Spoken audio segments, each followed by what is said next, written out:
వారాహి విజయబేరి బహిరంగ సభ.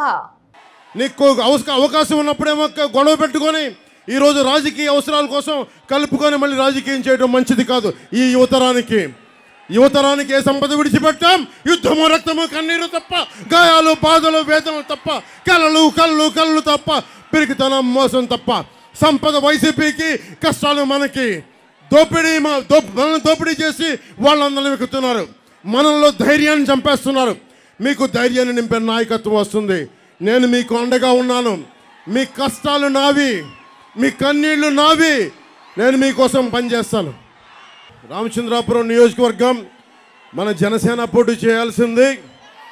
కానీ కూటమి ధర్మం ప్రకారం నేను మన స్థానాన్ని తెలుగుదేశం పార్టీకి ఇవ్వడం జరిగింది. ఎందుకంటే మనం 175 స్థానాల్లో జనసేన పోటీ చేస్తున్నట్టే, 175 స్థానాల్లో భారతీయ జనతా పార్టీ పోటీ చేస్తున్నట్టే, 175 స్థానాల్లో తెలుగుదేశం పోటీ చేస్తున్నట్టే.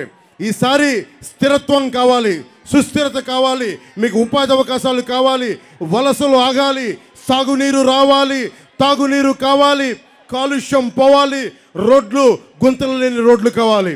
ప్రతి ఒక్కరికి అండగా ఉండే ప్రభుత్వం రావాలి.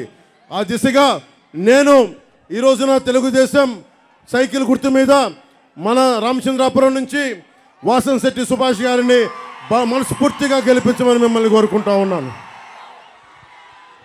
అలాగే మన అమలాపురం పార్లమెంట్ అభ్యర్థిగా మనకి జిఎం హరీష్ గారిని గెలిపించవలసిందిగా కోరుకుంటున్నాను.